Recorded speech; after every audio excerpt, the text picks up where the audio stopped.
반갑습니다. 상킴장애 세미나 구주 수업을 맡은 저는 호남대학교 보건과학대학 언어치료학과의 변혜원 교수입니다. 자, 드디어 9주차가 되었고요. 저희 그 상킴장애 세미나도 이제 거의 얼마 남지 않았습니다. 이번 주차에 배우실 내용은 소아의 상킴장애입니다. 지난주까지 저희는 신경학적 상킴장애라는 주제를 가지고 주로 뇌손상 환자들 또는 그 신경계 질환 환자들, 파킨슨氏병이라든지요. 이러한 환자들에 대해서 삼킨 문제를 다뤄봤습니다. 근데 저희가 사실 재활의학과라고 하면 노인 재활만 있는 게 아니고요. 성인 재활만 있는 게 아니고 소아 재활도 요즘은 구분돼서 진행되는 경우가 많이 있습니다. 특히나 소아의 경우에도 삼킴 장애가 올 수 있기 때문에 그러한 환자들에 대한 치료가 사실 중요합니다. 따라서 이번 주에는 소아의 삼킴 장애라는 것을 주제로 삼킴 장애 세미나를 진행하려고 합니다. 자, 그래서 이번 주에 배우실 큰 주제는 두 가지입니다. 자, 우리가 이미 이 수업의 전반부에 삼킴에 대한 단계라든지 그 다음에 삼킴에 대한 각 단계별 특성들을 배우셨는데요. 실은 이 소아의 삼킴 장애 파트에서는 가장 중요하게 다룰 첫 번째 키워드는 정상 삼킴의 발달입니다. 우리가 단계는 물론 배웠습니다만 삼킴이 이 영유아가 태어나서 소아가 되기까지 여러 단계로 발달하게 되는데요. 그러니까 처음부터 음식을 다양하게 씹을 수 있는 게 아니라 치아나 턱, 뭐 연구개, 혀 이런 것들이 자라나면서 어떤 씹는 패턴들이 바뀝니다. 그래서 여러분들 그 오늘 수업에서 주요하게 다루실 부분은 그러한 정상 삼킴에 대한 발달 과정에서의 특성들을 좀 살펴보시는 겁니다. 특히 씹기 패턴이 있는데 이러한 것들에 대해서 관심을 가지는 것이 이번 수업에서는 좀 중요하게 다루실 내용이라고 생각이 듭니다. 자, 그 다음으로 신생아와 성인의 해부학적인 차이에 대해서 학습을 하시겠습니다. 자, 우리 신생아와 성인은 실은 해부학적인 차이를 보이는데 특히나 구강이라든지 인두라든지 후두에서도 차이를 보입니다. 그래서 구체적으로 어떠한 차이가 있는지를 수업을 통해서 다루도록 하겠습니다. 그래서 여러분들이 이번 수업에 이런 정상 삼킴의 발달 수준이라든지 그 다음에 해부학적 차이를 잘 학습하신다면 이번 주차 수업을 잘 마무리했다라고 생각이 들 수 있겠습니다. 자, 먼저 소아의 삼킴을 좀 보시죠. 자, 삼킴이라는 것은 소아에게 있어서 상당히 중요한 역할을 하는데요. 왜냐하면 소아가 잘 성장하기 위해서는 영양을 잘 제공받아야 됩니다. 그래서 이 영양을 제공하는 동시에 사실은 발달기에 있는 소아 같은 경우는 삼킴을 통해서 섭식을 통해서 정상 발달을 할 수 있죠. 영양분을 보충받죠. 따라서 삼킴 문제가 생긴다는 것은 영유아의 발달에 매우 큰 악영향을 미친다라고 볼 수가 있겠습니다. 예를 들면 대표적으로 조산아라든지 심장병이 있는 아이들 같은 경우는 에너지 섭취가 부족해집니다. 자, 그런 문제들을 가져오게 되고요. 자, 구개파열 아동들은 어떻습니까? 자, 구개파열 아동들은 구개 쪽이 비어 있기 때문에 연인두 폐쇄가 사실 어렵지요. 그리고 구강 압력을 형성하기도 어렵습니다. 그러다 보니까 음식을 섭취하기 위한 보상 전략이 필요합니다. 또한 조산아나 구개파열 아동 외에도 운동 문제를 가진 아이들은 섭식이나 식이도구 사용에 문제를 경험하게 되겠죠. 자, 그러므로 해서 이런 섭식, 삼킴에 어려움을 가져오는 것입니다. 따라서 치료사는 유아의 능력과 환경을 고려해서 삼킴 중재 기술을 사용해야 할 필요가 있습니다. 자, 정상 삼킴의 발달 과정을 좀 살펴보시죠.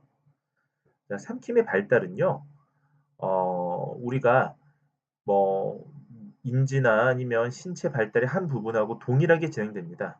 그러니까 저희가 사실은 언어 발달, 인지 발달, 운동 발달 등등을 잘 배우셨는데 이러한 부분들이 사실은 단선적으로 끊어서 발달하는 것이 아니라 상호 관련성 있게 발달을 하죠. 그래서 삼킴도 역시 마찬가지입니다. 생후 3년, 즉 만 3세까지 눈이나 손의 협응이라든지요.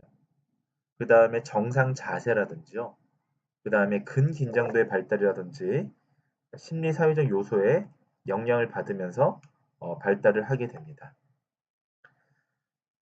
자, 그래서 우리가 발달이라는 부분들 여러분들이 공부하실 때 언어 발달, 인지 발달, 그리고 이런 신체 발달들을 함께 이렇게 표로 만들어서 관련성 있게 공부하시면 훨씬 더 도움이 됩니다. 자, 그러면 지금부터 정상 삼킴의 발달을 설명드리기 위해서 발달과 삼킴 기능의 변화에 대해서 좀 설명을 드리고자 합니다. 자, 영아 초기, 우리가 삼킴에서 영아 초기라면 만 3개월, 3개월까지를 말하는데요. 생후 3개월까지를 얘기하는데, 이때는 자세 안정성이 발달을 합니다. 그래서 인두 단계에서 기도의 보호를 유지할 수가 있습니다. 자, 영아 초기에는 인두와 인두 주변 근육의 수축력이 인두 직경을 유지해서요. 자, 누운 자세에서도, 자, 고개를 숙인 자세에서도 혀 뒷부분이 기도를 막지 않습니다. 이른바 자세 안정성이 발달해 있다는 거죠.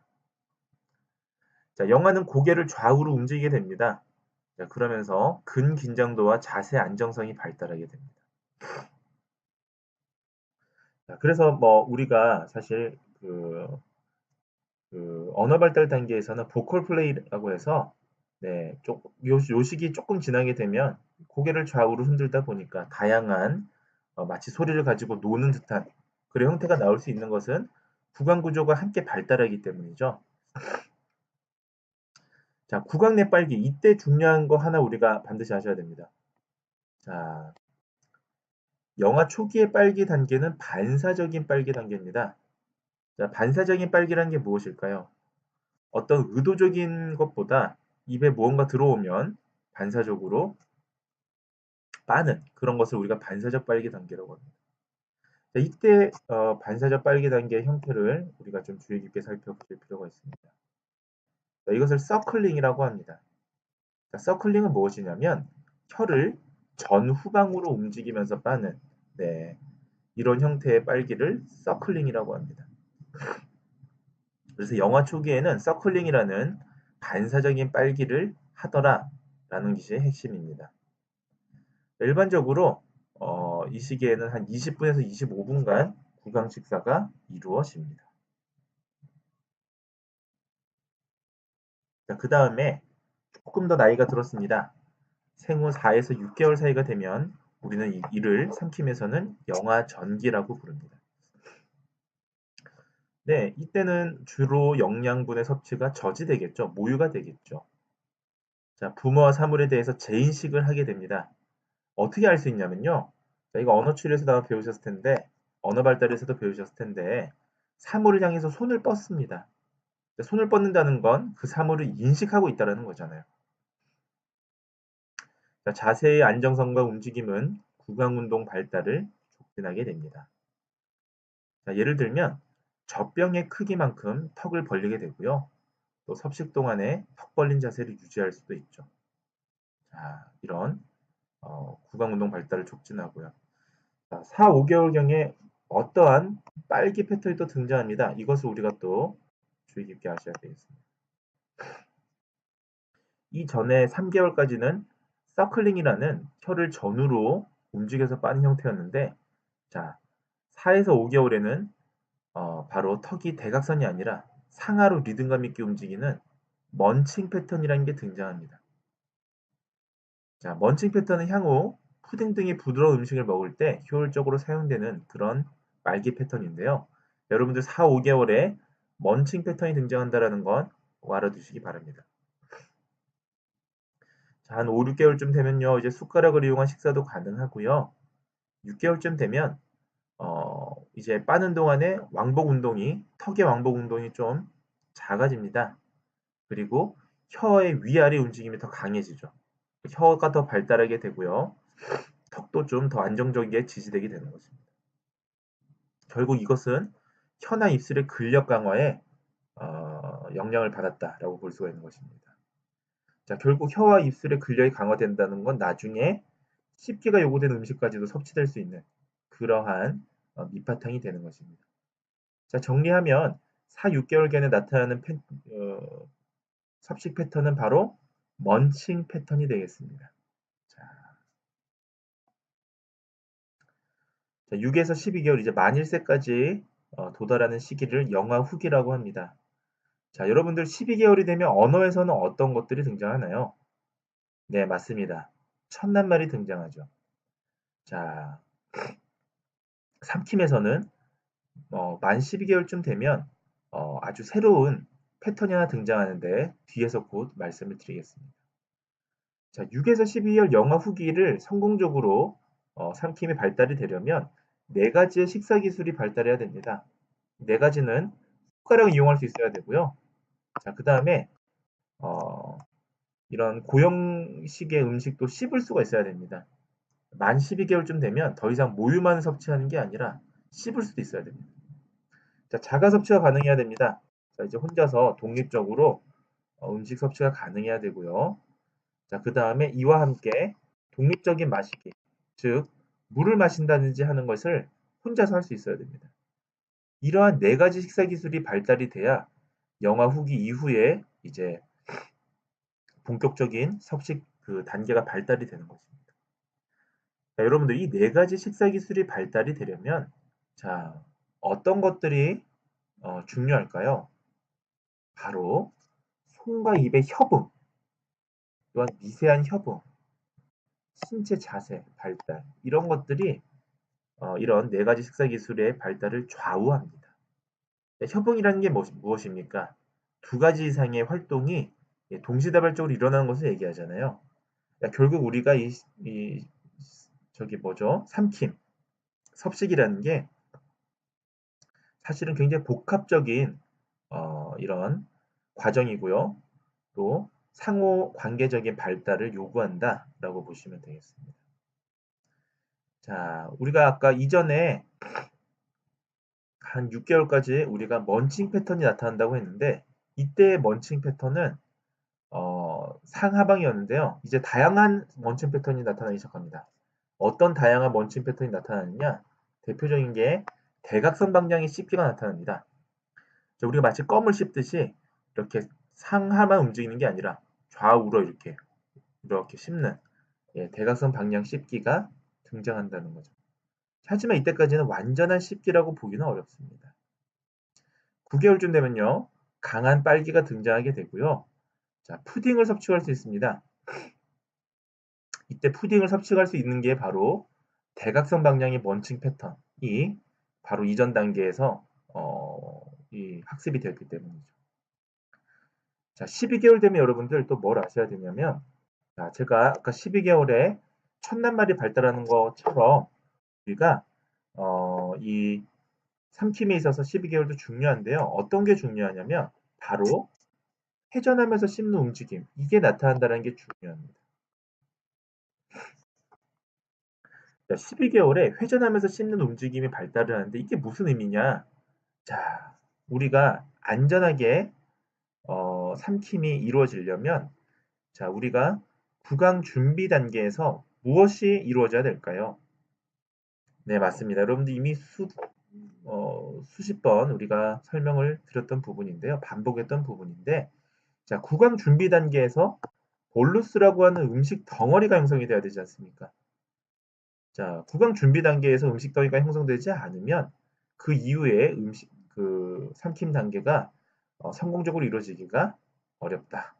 자, 그렇다면 이 음식 덩이를 형성하기 위해서는 어떤 식기 후 패턴이 나타나야 되냐면 바로 회전하면서 씹는 움직임이 등장을 해야 되는 것입니다. 자, 그리고 회전하면서 씹는 움직임이 등장을 해야 혀끝을 올려서 입술에 묻은 음식도 핥아낼 수 있는 이러한 안정적인 이런 구강 구조의 움직임이 나타날 수가 있는 것입니다. 자, 그리고 24개월쯤 되면요. 턱이 안정됩니다. 자, 턱이 단단해지니까 이제는 컵을 이용해서 물을 마실 수 있죠. 액체를 흘리지 않고 컵을 턱으로 지지해서 물을 마실 수 있습니다. 자, 결국 종합하면 영아 후기 때에는 숟가락 이용이나 씹기, 자가 섭취, 독립적인 마시기 등의 4가지 식사 기술이 각 신체의 협응과 함께 영향을 받아서 발달을 하게 되고요. 자, 그 다음에 생후 12개월쯤 되면 회전하면서 씹는 움직임이 등장을 해서 음식 덩이를 형성할 수 있어야 된다. 라는 게 이 슬라이드의 핵심 내용이 되겠습니다. 자, 그래서 신체와 삼킴의 정상 발달을 보시면 자, 이와 같습니다. 자, 우리가 신체 발달과 삼킴의 발달이 서로 다른 것들이 아니거든요. 상호 관련이 있는 것들이죠. 자, 그래서 지금 보시면 자, 0에서 1개월 정도의 삼킴은 뿌리 반사라는 게 나타나게 되고요. 자, 한 2개월쯤 되면 이제 아까 초기에 나타나는 서클링 패턴이 2개월쯤 나타납니다. 자, 이 서클링 패턴이 나타날 수 있는 게 한 2개월, 3개월쯤에 아이들이 이렇게 고개 돌리기가 가능해져요. 자, 고개 조절 능력도 가능해지고, 이제 뭐, 이렇게, 네, 주변 환경을 경험하게 되면서 혀의 앞뒤 움직임인 서클링이라는 게 나타나는 겁니다. 서클링이 뭐냐? 전후 움직임이에요. 네, 혀를 전후로 강하게 빠는 듯한, 네, 그런 형태가 서클링, 이렇게 빠는 게 서클링이다 라고 보시면 되겠습니다. 아이들이 빠는 형태를 보시면 되죠. 자, 그 다음에 네, 쭉 보시고요. 한 4개월쯤 되면 네, 드디어 이제 입을 자유롭게 움직일 수 있게 되고요. 네, 한 5개월, 6개월쯤 되면 네, 드디어 네, 아이는 이제 고개나 몸통 조절 능력이 발달하게 되고요. 네, 액체나 퓨레를 먹을 수도 있죠. 네, 표 한번 보시기 바랍니다. 자, 그 다음에 아까 쭉 나왔던 내용들이 다시 반복되고 있는데요. 제가 시간 관계상 이러한 내용들을 또 일일이 말씀드리기보다는 여러분들이 이때의 신체와 삼킴의 정상 발달 과정의 상호 작용들을 한번 보시기 바랍니다. 자, 이런 것들을 보시고 삼킴이 지금 지연되고 있는지 발달상 삼킴이 정상 발달 과정이 있는지를 한번 우리가 판단할 필요가 있는 것입니다. 자, 이렇게 발달하더라.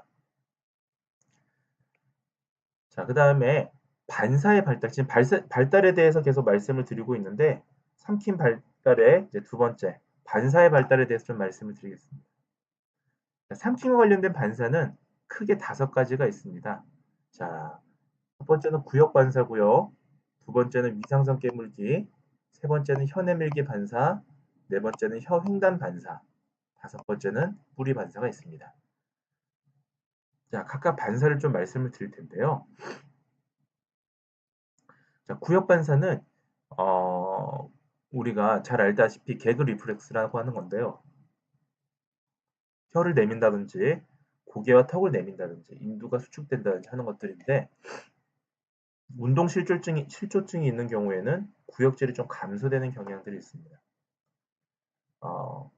구역 반사는 사실은 나타나야 되는 거고요. 6개월 정도 지나면 이제 서서히 감소가 됩니다. 자, 6개월 이후에 구역 반사가 감소되는 게 정상 발달인데 그 이유는 고용 음식을 씹고 삼키는 시기의 시작이다라고 저희가 판단할 수 있기 때문이죠. 그러한 이유 때문에 감소되더라. 자, 위상성 깨물기라는 게 있습니다. 자, 잇몸에다가 이렇게 압력을 가하면 턱을 닫거나 벌리는 건데요. 이것도 12개월경에 소멸돼야 됩니다. 만약에 12개월이 지난 이후에도 위상성 깨물기가 계속 있다면 그것은 정상 반사는 아닙니다. 그 다음에 혀 내밀기 반사가 있는데요. 혀의 앞부분을 자극했을 때 혀를 외측으로 움직이는 것을 우리가 혀 내밀기 반사라고 합니다. 4에서 6개월 때 스푼을 사용하면서 이 같은 혀 내밀기 반사도 사라지게 되죠. 혀 횡단 반사도 있습니다. 이렇게 혀에 자극을 주면 자극이 가해지는 방향으로 혀가 움직이는 건데요. 이 반사도 역시 한 9개월쯤 되면 이런 반사가 없어져야 됩니다. 없어져야 되는 정상 반사입니다.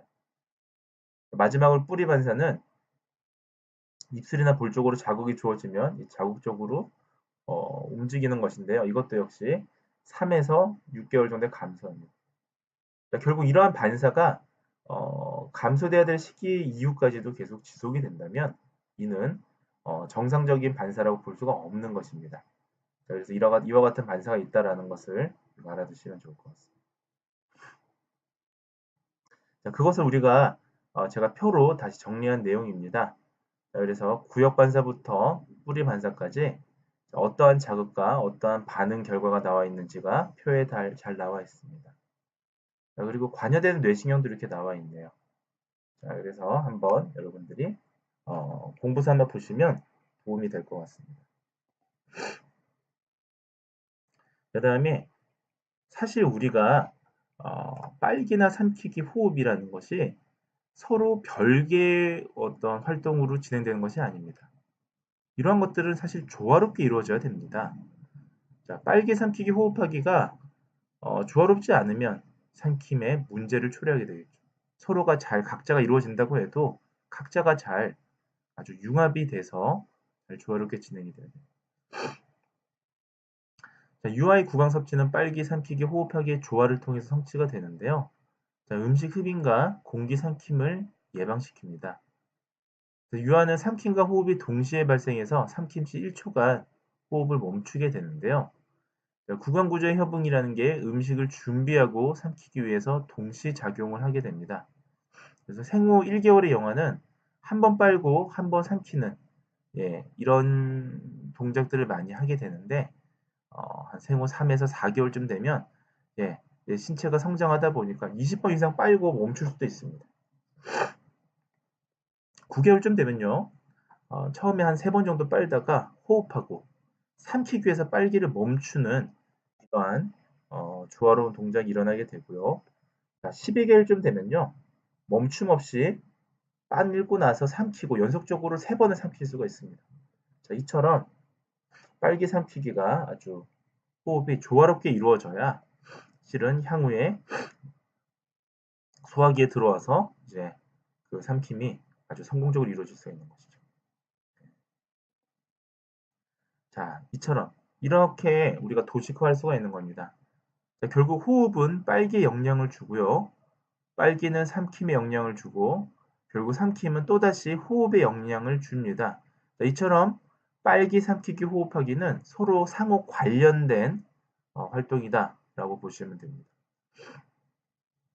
각각 영양들은 제가 지금 시간 관계상 자세히 설명을 드리지 않을 테니까 여러분들이 이 표를 보시고 한번 보시면 충분히 이해가 되실 거예요.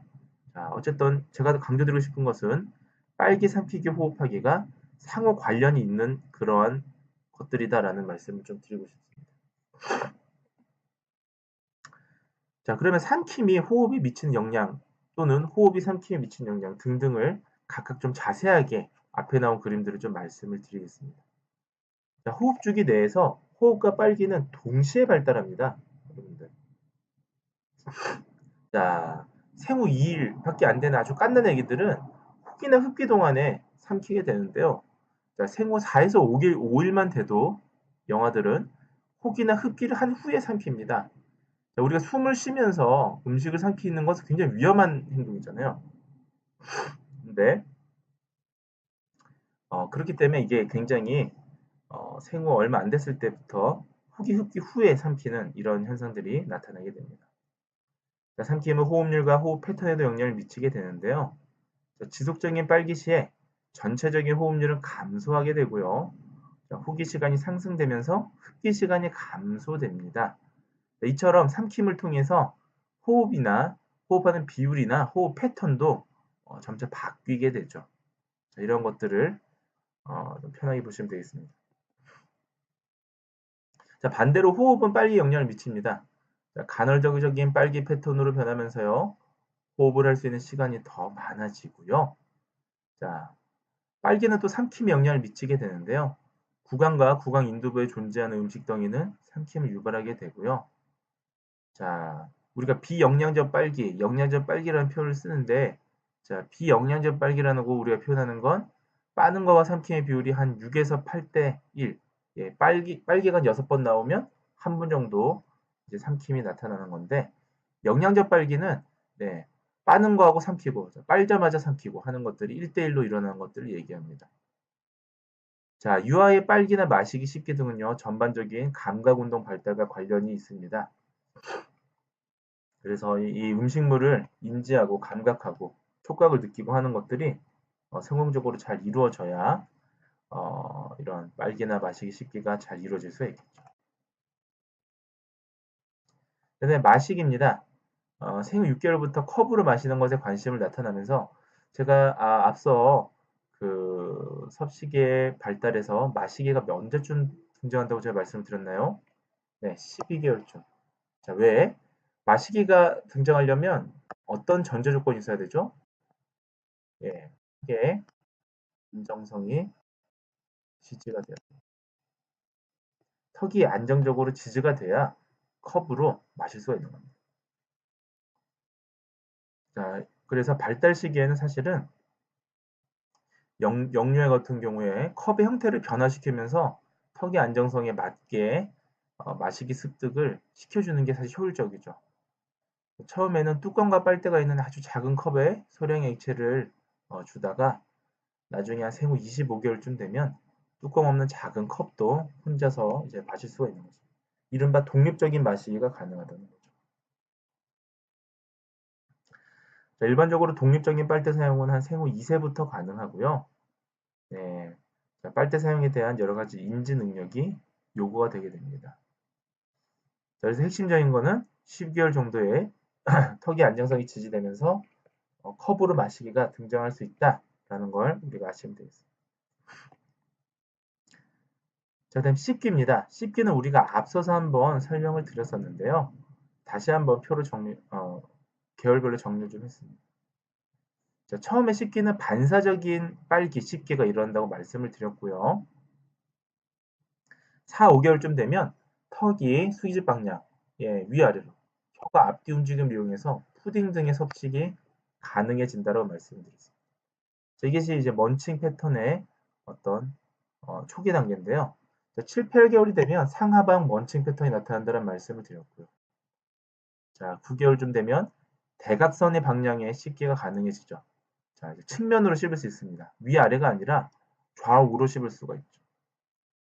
자, 그리고 12개월쯤 되면 자, 우리가 회전하면서 씹는 움직임이 등장한다 라고 아까 중요하다 말씀을 드립니다. 자, 회전하면서 씹는 움직임이 등장하니까 뭐를 형성할 수 있다? 예, 맞습니다.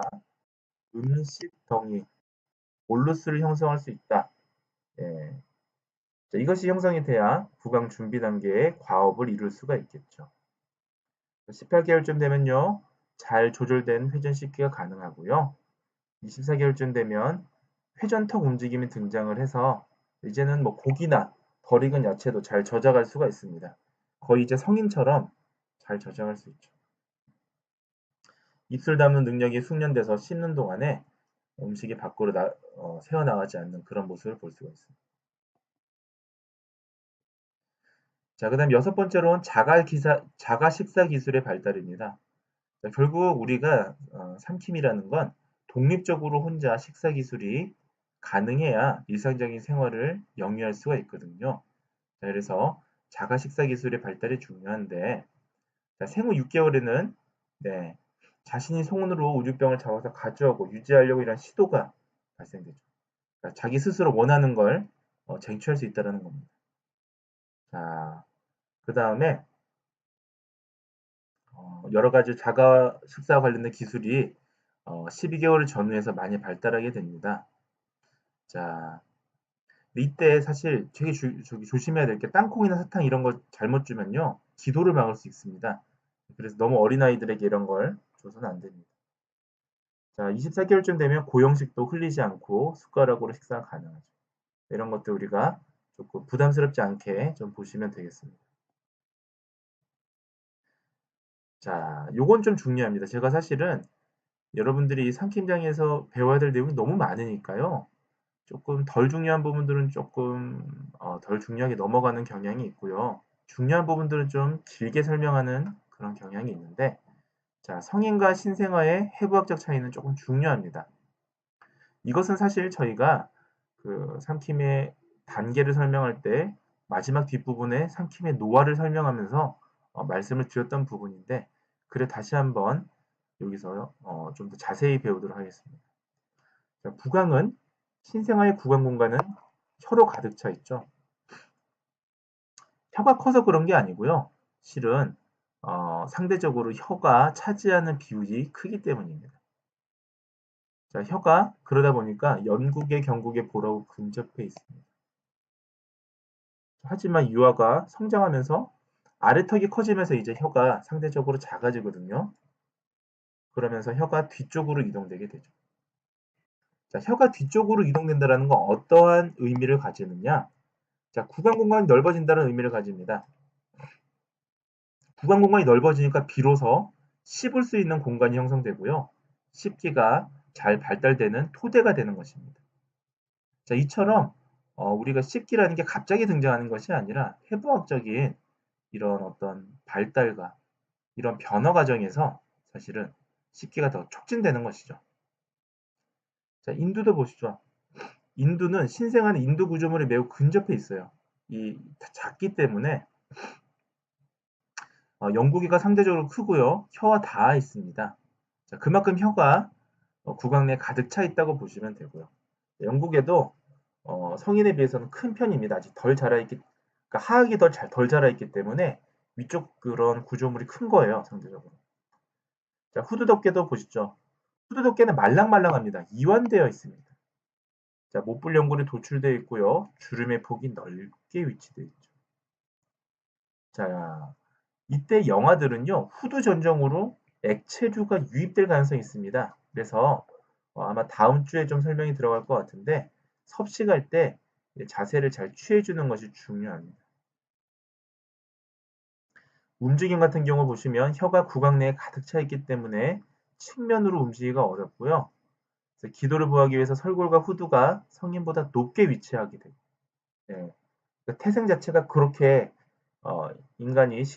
신이 인간을 만들 때 이렇게 만들어 준 겁니다. 자, 비강을 보호하기 위해서 구개와 목젖이 낮게 위치가 되어 있고요. 자, 성장함에 따라서 혀와 구개 사이 공간이 확대되면서 구강이 발달된다라고 보시면 되겠습니다. 자, 이러한 해부학적 차이를 우리가 잘 알아두셔야 할 것 같습니다. 자, 보시면 네, 영화 같은 경우는 하악이 상대적으로 덜 발달되어 있고요. 지금 보시다시피 네, 후두와 이 공간 사이가 좁고요. 네, 그러다 보니까 혀도 상대적으로 크겠죠. 네. 자, 혀와 설골의 위치도 보십시오. 네, 거의 이 좁지만 간격이 좁지만 성인들 같은 경우는 설골과 혀가 후두가 많이 내려와 있는 겁니다. 네, 이런 해부학적 구조가 차이가 있더라. 자, 중요하다 보니까 이걸 다시 제가 표로 좀 정리한 내용입니다. 자, 신생아와의 삼킴과 관련된 해부학적 구조의 특징을 보시면 자, 구강은 입안이 혀로 가득 차 있어서 공간이 매우 좁고요. 자, 하악은 중요합니다. 이거 하악은 약간 뒤로 당겨져 있습니다. 자, 그 다음에 혀는요. 이게 혀 자체가 상대적으로 크다고 말씀드렸잖아요. 공간에 비해서 큰 겁니다. 그러다 보니까 혀의 측면 움직임이 제한됩니다. 자, 그래서 처음에 전하방으로 빠는 그런 서클링 패턴이 처음에 등장하는 거예요. 그 다음에 영국에는 상대적으로 크고요. 혀와 많은 부분이 닿아 있습니다. 자, 후두는 성인보다 높습니다. 반대로 성인이 되면 후두가 내려오게 됩니다. 후두의 상승 움직임은 성인보다 적게 나타나고요. 자, 설골은 후두 및 하악골과 서로 근접해서 위치하게 되고, 자, 식도는 식도 역류가 빈번하게 일어날 수 있습니다. 이와 같은 내용들을 우리가 잘 학습할 필요가 있습니다. 자, 우리가 지금 사실은 이게 제한된 강의 시간에 또 이 수업 내용을 잘 전달을 하려다 보니까 사실 좀 시간적인 촉박이 많습니다. 이 온라인 수업은 오프라인 수업과는 다르게 핵심적인 내용을 그 정해진 시간 내에 잘 설명을 드려야 되는 게 사실 저한테 중요한 과업이거든요. 그러다 보니까 조금 제가 오프라인 수업 때보다는 좀 온라인 수업이 좀 더 빠르게 진행되는 경향이 있는데요. 여러분들 혹시나 궁금하신 분들은 이 영상을 좀 다시 보시면서 공부하시면 더 좋을 것 같습니다. 자, 지금까지 여러분들 긴 수업 경청해 주셔서 감사합니다.